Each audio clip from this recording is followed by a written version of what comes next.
Olá pessoal, tudo bem com vocês? Aqui é o Fernando e esse é o canal do Fernando. Nesse vídeo, continuarei explicando sobre o sistema emocional. Há outros vídeos sobre o sistema emocional e deixarei os links aqui embaixo para vocês darem sequência. Já agradeço de antemão as pessoas que apoiam e as que vão apoiar esse canal.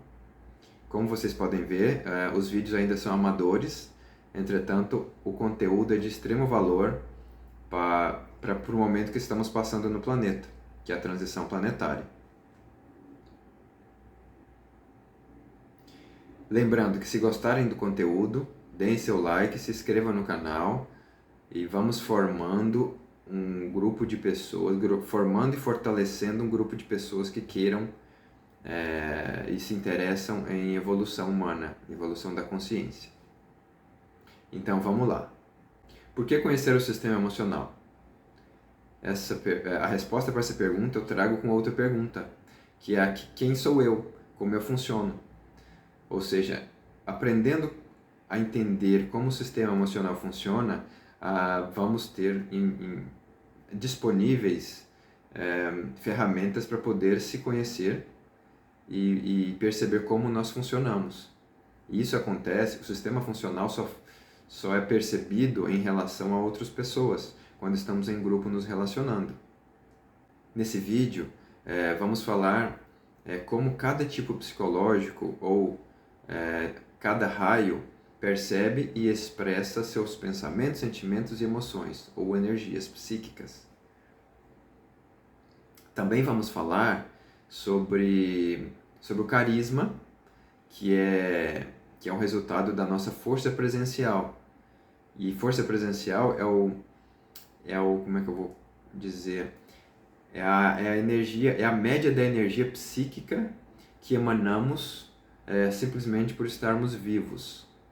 Então essa força presencial, ela afeta as pessoas que estão ao nosso redor, gerando ações e reações tanto nossas quanto dos outros. Vou comentar rapidamente também sobre os aspectos psicoemocionais de cada tipo psicológico e como isso afeta a saúde mental e, consequentemente, a saúde física de cada tipo psicológico predominante. Relembrando, a predominância. Quando eu falo de tipo psicológico ou atributos de um raio específico, estou falando da predominância dessas características, desses atributos. Ou seja, temos todos os 7 tipos, como eu disse no início do vídeo, que tá, o restante dos links sobre os outros tipos estão aqui embaixo. Então, temos todos os tipos psicológicos, ou todos os raios, mesclados, como se fosse uma salada de fruta ou um arco-íris. Então, é só questão de predominância, tá? E como eu comentei, a predominância de cada tipo gera reações e ações específicas para cada tipo quando nós estamos em grupo nos relacionando com outras pessoas. Então vamos falar um pouquinho sobre o tipo psicológico dedicado, idealista, que são atributos do raio Rubi. E relembrando também, esses tipos psicológicos foram criados por Roberto Assagioli, um psiquiatra italiano, que se baseou na teoria milenar dos 7 raios, onde a teosofia organizou esses conhecimentos. Tá ok? Então, os atributos positivos, ou os traços forças do tipo psicológico dedicado, idealista, devoto, se caracteriza principalmente na expressão amor incondicional. Esse amor incondicional, que pode ser visto no dia a dia como atributos como a fé e a devoção, que são energias, assim, se traduzindo de maneira psicológica, é a energia psíquica direcionada, de alta intensidade, direcionada a um objeto ou pessoa. Ou seja, quando temos uma energia de dedicação e fé, colocamos essa energia de maneira intensa em um objeto ou em uma pessoa. Pessoas com predominância desse tipo psicológico ou desse raio, elas tendem a promoverem a união, a fidelidade, a lealdade no grupo, a lealdade em si, a lealdade no cosmos, a fidelidade nas relações com tudo que as rodeiam.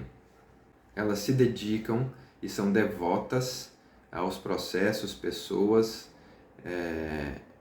e a si mesmas, e a relação com o cosmos, com Deus. Na psicologia transpessoal, essa energia ela é a energia de conexão entre o seu ego, seu eu inferior e seu eu superior. E isso traz serenidade para as pessoas que têm essa predominância desse atributo, desse tipo psicológico. Porque com essa confiança no cosmos, em Deus, normalmente essas pessoas, quando no positivo, que eu estou falando, elas estão serenas, elas estão confiantes no processo da vida, no processo de evolução. Não há medo ou insegurança. É uma energia muito bacana de se ter ou de estar próximo de pessoas com esse tipo de energia. Pessoas com predominância dessa energia, por terem bastante fé na vida, no cosmos, em Deus, elas confiam que a vida é abundante, que nada vai faltar, que elas têm tudo o que precisam nos momentos que precisam. E por isso elas se entregam sem resistência aos processos e ao fluxo do cosmos, vamos dizer assim. Um ponto forte desse tipo psicológico é o estado de oração em que eles muitas vezes se encontram. E eu digo que oração pode ser uma oração pronta, repetitiva, ou simplesmente aquele estado de agradecimento e de conexão divina consigo e com as pessoas e com as situações que as rodeiam. É como se fosse uma sensação de que está tudo certo, no seu devido lugar e se desenvolvendo na velocidade, no ritmo que tem que ser. Essas pessoas também têm um sentimento forte de amor coletivo, de amor à humanidade, de amor à evolução. E esse amor é um amor fraterno. Essas pessoas também idealizam um mundo pacífico, por serem idealistas, né? Ter o tipo psicológico idealista, elas têm essa característica de estar sempre levando em consideração nas suas orações, nos seus planos, a humanidade, o coletivo. São pessoas que tendem, no positivo, a serem bem anti-egoístas, vamos dizer assim. O tom de voz dessas pessoas tendem a ser tranquilas e serenas. Por serem confiantes no processo, elas não precisam se alterarem para serem ouvidas ou reagirem de maneira agressiva ou de maneira com medo, né? Então, assim, elas têm essa energia de serenidade e de confiança. Tendem a se expressar de maneira gentil e amorosa, por ter essa conexão divina, com essa energia de união e de lealdade ao cosmos. Isso é refletido na gentileza com o próximo. Como diz o ditado, todos são filhos de Deus e você é o meu irmão. Seu carisma está na fé, na devoção. É uma devoção serena ao universo, ao cosmos, assim. É um raio que transcende muito o aspecto material da vida. Já os atributos negativos, ou traços fardo, desse tipo psicológico,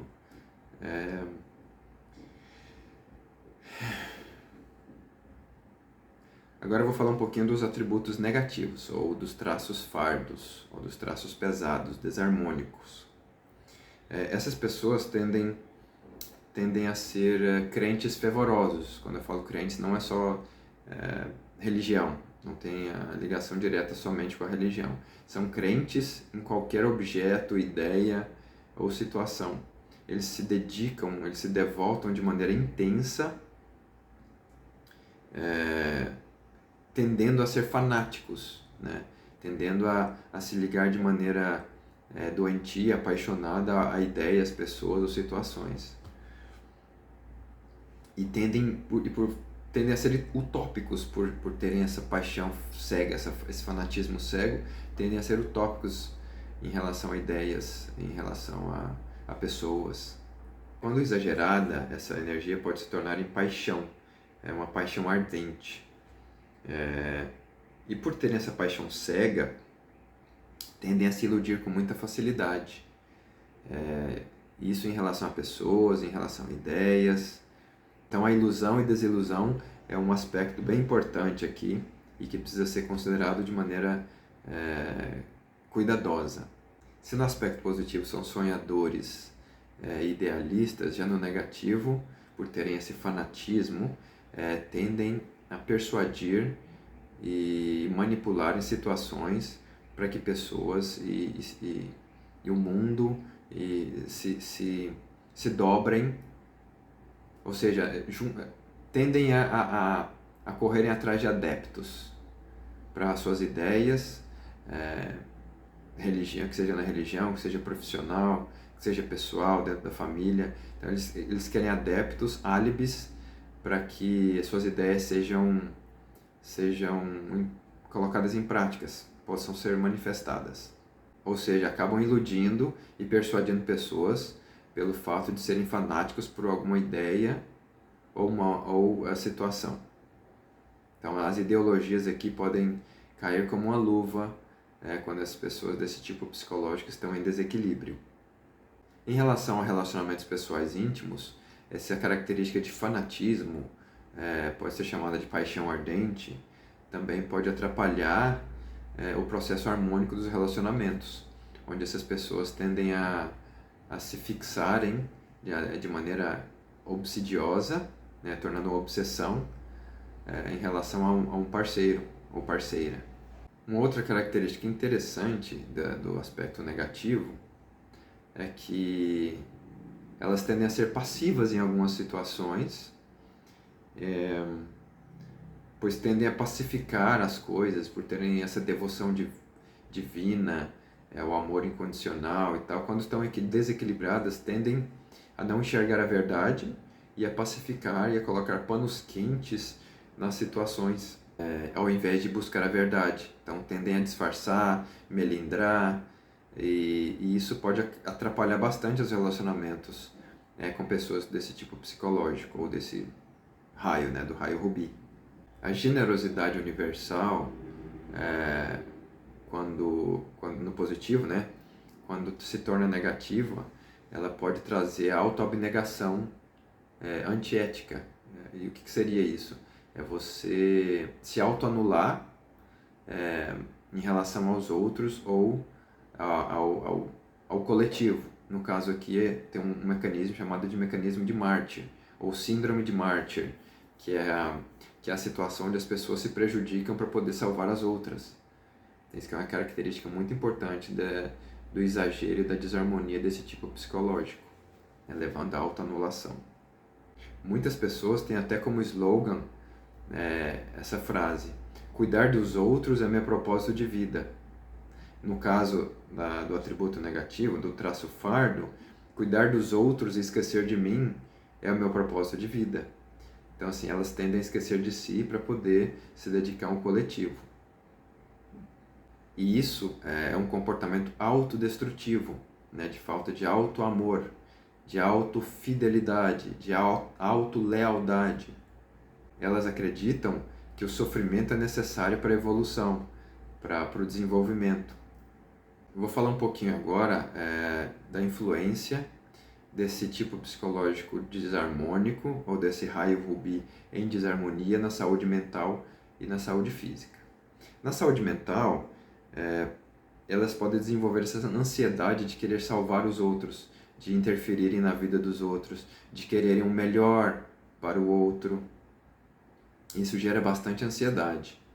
Muitas vezes, essa ansiedade de querer salvar o outro vem com um pensamento doa quem doer. Então essas pessoas tendem a forçar a barra nas relações, causando estresse e desgastes emocionais desnecessários por quererem salvar o outro, tirar o outro do aprendizado que eles precisam passar.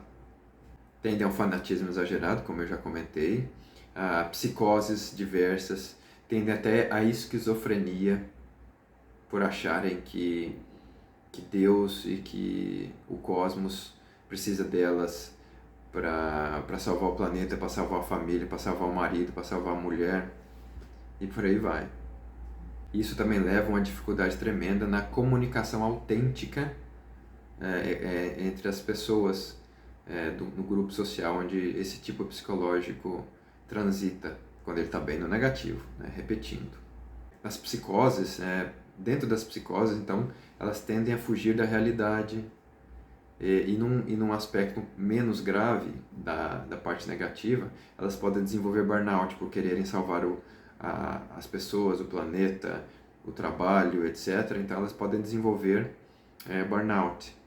E esse burnout mental pode levar ao burnout físico, né? Prejudicando os sistemas do corpo. Então, na saúde física, uma das características bem interessantes que eu e minha esposa viemos estudando é sobre a endometriose, que ela tem a condição de endometriose, e nos nossos estudos a gente associou a endometriose a esse raio rubi, ao tipo psicológico dedicado. Esse é um grande fator aqui, principal, do processo desse tipo psicológico, a endometriose, que é uma doença que está afetando muitas e muitas mulheres ao redor do planeta. E por doar sem exagero, a gente pode listar aqui vários tipos de problemas, de doenças ligadas à falta de autocuidado, que é a obesidade, pode ser obesidade, desnutrição e por aí vai. Então, assim, essa falta de autocuidado é característico do raio rubi ou do tipo psicológico dedicado, devoto. E é isso, pessoal. Em outros vídeos vamos expandir mais sobre as questões de como esses raios, esses tipos psicológicos agem no contexto coletivo. Tá ok? Um grande abraço e até mais.